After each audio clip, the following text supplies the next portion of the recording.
Hello all! Alex here with the Wisconsin Computer Club, and welcome to the Central Wisconsin CRT Preserve. So the weather in Wisconsin is finally starting to get nice on a more consistent basis, which means that it's finally nice enough to actually be working out here, which is great because there's a lot to do, but also bad because I've been kind of putting this off and it's a mess out here. So I thought I would start things off by giving you kind of a before look, and I thought, I could take some pictures or I could talk about it a little bit. So let's take a look around the preserve here. So obviously this is a single garage stall that I have converted into my horrible TV warehouse project thing. It still does serve as storage for a lot of stuff for my brother, but we don't put a car in here. This is just mostly stuff for the club. And like 90% of the stuff out here is free to a good home. Like we're actively trying to find places for it to go to, or it's scheduled to be fixed up and then it will go to a free home. So, or, go to someone who will love it and cherish it, and it'll all be good. Mostly CRTs. We do have some other odds and ends. We got like VCRs, we got VGA monitors, we have a few computers, we got just some other kind of random odds and ends. There's a few DVD players. I don't know if they're out here right now, but we got a couple DVD players in recently. So anyway, I'm thinking I'm just going to go over some of the highlights here. So this table here, this is supposed to be the workbench, which is supposed to be cleared off, but it's not, obviously. So we've got a lot of flat panel monitors in right now. We got this giant gaming monitor. That's kind of cool. We've got this Sony monitor here that's got a bad flyback, so that's got to get worked on because this is a nice monitor. It's like a Sony Vio monitor. I don't remember what that is. It's some sort of projector, I think. Got a couple of prison monitors. Those are spoken for. Some guys in the club are going to be using those. We got a whole bunch of these come in about this time of year. Usually, like garage sale season comes up, and then all the combos and all the little 13-inch, like kitchen sets and whatnot, I'll turn up on either garage sales or Facebook Marketplace or to a lesser extent online and like Craigslist and some of the local posts and whatnot, the free giveaway groups and whatnot. And when I have more room, I tend to actively post about these. I'll ask and be like, hey, does anybody have any of these kind of old sets? Here's what we use them for. And I usually get a fairly good turnout of those. So the preserve is, we can run it down a little bit, but we're never empty for too long. So anyway, moving on along the way here, we got a top loader VCR. This one's got a bunch of problems with it, but I'm hoping we can fix this one at some point here, and that will be going to a new home. It's a Magnavox, but it's basically an RCA under the hood. So right now it's got a Mitsubishi on top of it, which has this super cool remote. It's got a jog wheel, and it like flips open, so there's like more buttons. Very strange. This one needs new belt at the very least. Probably needs the mode switch cleaned. Pretty much every VCR that's broken just needs the mode switch cleaned. New belt, mode switch, or occasionally you've got to like get something unstuck, like new grease or something. That's like 90% of the VCRs I get. I can just fix in no time at all. It takes more time to take them apart to get to those parts than it is to actually replace them. So, anyway, we'll take it on over to rack number one. From the very top, on the left there in that bin, that's all the WCC's extra power strips. We downsized to a smaller tote. This one used to go to all the shows, but we got a smaller one now. But obviously I'm not going to throw out the power strips and whatnot. A lot of them are the ones that were like bespoke for certain events where they really worked good. Back when the Create shows were taking place in the former Idea Center, may that facility rest in peace, we had a number of power strips which fit really well into they had these weird like child-proof outlets, and so we had a couple of power strips that worked really good for that, and they live in that bin, but they don't really come out a whole lot anymore. Got a broken amber tube monitor there. That's too bad. That's got to get recycled, but probably not before I can, I don't know, figure out. It's got weird dimensions. It came to us broken, and the monitor itself is beautiful. We do have the rest of it, but yeah, the tube is actually necked, so we got to replace it, but I don't know how we're going to replace it, and I don't really want to get rid of the tube because the tube is a weird measurement, and I don't want to be like, oh, I think it was like this. It's like, I'll just hang on to it for the time being. So it lives up there so that I don't put anything real heavy up on that top shelf, which I tend to do otherwise, and then I have to figure out how to get it back down again, which is not good for my shoulders, so I need to stop doing that. Moving on down, we got a Zenith, a little white 13-inch Zenith. I think that has composite on the back, but it's nice. Got a few flat panels hanging out in there. I think there's I think the one's a VGA monitor. The other one there has got the weird DVD combo in. The black one, that's the Kobe. That's the one that we brought to shows, and it's died at shows, but it's come back to life, and it's very unreliable, so I don't know what we're going to do with that one. That could be somebody else's problem, I guess. Down here we go. We have a Macintosh Performance monitor. We have lots of these actually, and nobody wants them. The Mac people want the nicer monitors. This one, I think this one needs adjustments, but I'm not 100% on that anymore. It's either this one needs adjustments or the switch is stuck on. Yeah, they're just kind of ugly. The ones that we get in usually for Mac monitors are usually pretty ugly. That one's even kind of still pretty dirty, so not great that way. But yeah, that one's still here. Still here, so if anybody ever needs a Mac monitor, we've got a few still kicking around. Quasar, RF only. Nice set. Came out of a nursing home. Down below, these are mostly broken down here. We got a weird slide projector. We have a Super 8 projector. We've got this really cool, it's Sony under the hood, but it's branded as Sears. And the flyback went bad on that one. That one went bad at RoboCup 2. And it's such a cool little set. I've never gotten rid of it. I keep hoping that someday I can find a part for it to replace it. Just because it is such a neat little set. So that is my sunk cost fallacy machine.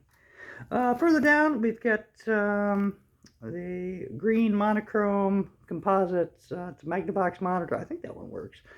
And then we've got the cool trans flag colors TV. That one got dropped, so it's got a bad tube in it, so that's too bad. But we'll replace the tube, and it'll go back to working and fighting because the board, I'm sure, is still good. Next over, so up on top, we've got an Intra. I was going to say Intex, but that's something else.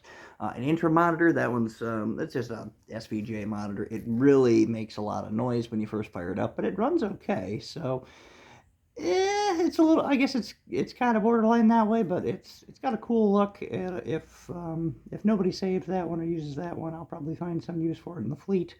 But that day hasn't come just yet, so it's been hanging out here. This guy is an enigma. So that one was rescued from the huge junk haul in Wisconsin Rapids. The cord was already cut off of it when I got it. It's a 20-inch Motorola. It's all tubes inside. It weighs a ton. It does have an integrated handle, which is kind of funny. It's like a portable set. But yeah, I'm sure it's a black and white set. I'm sure it needs a lot of work. But it's very cool, and I'm glad it didn't get recycled. It's stylistically, there's not much like that out there anymore. So anyway, we were originally actually going to keep it and use it for our stuff. Like, we were going to get it fixed up. We were going to use it for like pawing or something. But yeah, it's just a cool little set. And then yeah, ultimately, it's too heavy. It's too big, it's too fragile, it's too heavy. It needs to go to somebody who's actually got some skills or is an actual TV collector who will be able to put the time, effort, and energy and money into it to get it brought back to life in a real, meaningful sense and not get lugged around the state and beat up by us. So hopefully that day will come sooner than later. Down we go. That's an MGA, or rather a Mitsubishi. Just a cool 20-inch set, roughly. It's a real wood set. It's quite heavy. This one was pulled out of the Nowhere House. It was mostly protected, though. It had a like part of a plastic tarp and a big cardboard box, which had disintegrated, but it had basically protected it over the top and over the front. So it cleaned up pretty nicely. It's still a little bit dirty on top. I'd want to go through and clean out the inside again, because we only did one soaker on it, but it runs just fine. So RF only, of course. So most people don't want RF only sets, which is why we have so many right now. But it is a beauty. It is a lovely little piece of hardware. Going down further, got a free garage sale TV, Philly Magnavox. Not much to say. There's the other one. That's the other Mac Performer Plus monitor. That one's got a stand on it. That's pretty cool. Random keyboard. Tripods for a lighting kit that I've tried to give away for free a few times, but every time the people who are going to pick it up ghost me. Next rack, I've got, let's see, the MGC monitor, which we've joked about taking to MGC, but it's one of these old monitors, and I'm a little bit nervous about, like, it getting kind of, like, killed or dying on the floor there, and then I've got to, like, deal with swapping out CRT tubes on a busy, like the busiest show floor in the world. So anyway, it lives here until somebody takes it. It's got kind of that fisheye effect because it's a very early kind of VGA monitor. I think it's an 87 or 88. I forget. It's like mid to middle-ish, late-ish 80s that way. I'm trying to remember. I've had so many things come through here. Anyway, it's cool. It's a cool monitor. It's got the plug, so you plug it into the power supply, and you know, it is what it is. A little color TV with alarm clock built in. Nobody wants it. We got this little Philly Magnavox. It's so little. It's a little 9-inch. Every now and again we get somebody who's like, can you have anything in 9-inch? And then we have one right now. So someday somebody will come in and absolutely love this thing, but that day has yet to come. Zenith System 3. This one is cool because it's the receiver and monitor. So this one actually has a composite jack in it. Works great. It is definitely worse for wear. Some of the buttons are damaged, so they don't work on the front. Do have the remote for this one, which is a rarity. We usually never get remotes for them, but yeah, the System 3 series is always a cool range of sets. A shame this one's a little more beat up, but as a runner, as a set that'll work hard for you, that's not a bad one. A little random VGA. I forget. I think this is a Samsung monitor under the hood. Samsung or Daewoo. I think it's Korean. I know it's Korean. It runs. It's fine. We got a 20-inch sharp on the bottom. These things come in all the time. This one is especially dirty after the winter, so that's kind of strange. Composite in the front, RF on the back. Usually they're rock solid. I know the buttons in the front can kind of get wonky on some of these because they're very cheaply made sets from usually mid to late 90s, but I don't know. The sharps and the Sanyos and all that stuff, they're all kind of the same that way. IBM PS1 monitor. That one came out of the nowhere house. It runs fine. It was one of the filthiest things that's ever come through here, but it cleaned up really nice. So we were hoping to find somebody with an actual PS1 computer to go with it, but no one has come forward for it, and all the other people who want VGA monitors want like normal ones. So there it sits, just hanging out on the bottom shelf where it's all nice and heavy there and does its thing. The mini fridge. This is one of those like super inefficient little like 6-can fridge things. It had been my brother's. We brought it to a couple of the Idea Center shows where we were actually giving out soda to attendees. That's back when we only had like, if we got 15 people through the entire night, it was like a big crowd. But every now and again I keep thinking like, oh, we should do something with this one again. We should do something with this one again. But it's like another thing to carry and another thing to set up. And it's like, well, if I just cool the cans off here and then just bring them to the show, they're going to be... A cooler is a better idea than this thing. So anyway, it's out here in the preserve. Maybe someday someone will want it. It is not a CRT. It is not retro. It is not really much of anything, but it works, and I won't throw it away on those grounds. So we got a portable black and white set in the box, but nobody wants it. So it's been here for, boy, at least a year. And then our tragedies. Oh, this poor thing. So this is a System 3 with the, it's a digital System 3. This one is funky. It has an RGB edge connector in the back. It has, like, all these extra inputs. It can do all kinds of funky, cool things. But, of course, the flyback is going bad on it. It technically belongs to Josh Yeager of the Evercon Collective. They do some darn good work up north, up there in the Wausau area. They run, of course, the Evercon gaming convention. I know they had ambitions for this one to use this one with like the color computer range, because that'll work with the RGB input on this thing. Yeah, it hasn't been a thing we've been able to work on yet. The parts inside of it are all bizarre, and I haven't found a suitable donor yet for that flyback, so that's kind of the story of my life. All the best TVs have bad flybacks. It's just the way it goes. And then the Sony. So this thing has actually been here almost since the beginning of the preserve. Actually, I think this is one of the first TVs we ever got in here, and it's too bad.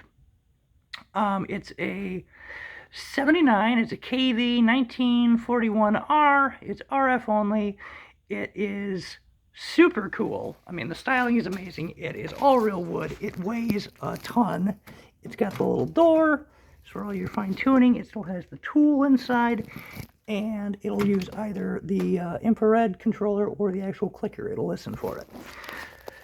So that's obviously the good, and you can probably see the bad. So the craziest thing is the tube behind there is fine. There's a layer of like a protective like glass in front of there that is cracked, but the tube itself behind it works just perfect. Now, to get the tube behind it and the glass in front of it apart is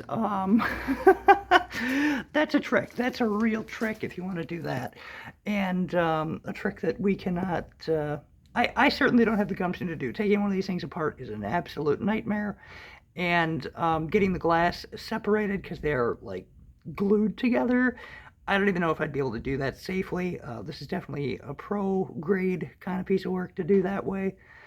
So there it sits. We did, when we first got this thing in, and this would have been back in, what, 2023, 24, something like that? Anyway, way back when we first started doing this stuff, we actually looked around and found out that Sony themselves still had stock of this particular tube in a warehouse in Japan somewhere. And it was going to cost about $500 to get it here to the US. So that's why we're like, well, it's a nice TV, but it's not $500 worth of TV. So I put that caveat out there as like, well, if you really love it and you gotta have it, but you need a tube in it, you can get the tube. But of course, you know, nobody's going to do that because it's a cool looking set, but it's not that good. It's not $500 good. So anyway, a few people have brought up ideas of like, well, you could put an LCD in it, which I have mixed feelings about that. Or like, oh, maybe you could fit a different tube inside of it and then, you know, finagle the gut somehow. It's like, well, you could, but like, it would really suck to, you know, to gut this otherwise amazing TV, and just because the outer glass on it got cracked. And then, of course, there's the, I don't know. I feel like the right person for this project is out there. I hope someday I can find them. Until then, it sits here. This is also a point of constant frustration and consternation to people, because people ask, do you have any Sony TVs in the Preserve? And I say, kind of, because we kind of do.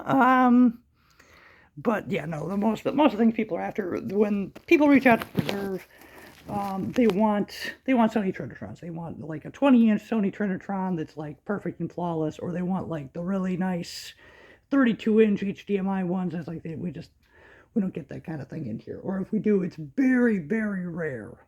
And every now and again you get some guy who's like clearly a flipper, and he's like, do you have any BVMs? It's like, my guy, if I had BVMs, you would hear about it far and wide if I was giving away BVMs. We'd have people driving from New York State and California out here to lovely Stevens Point if we were getting rid of BVMs. But anyway, there's a lot more stuff in here. We've got our pile of misfit machines. We have battery jail.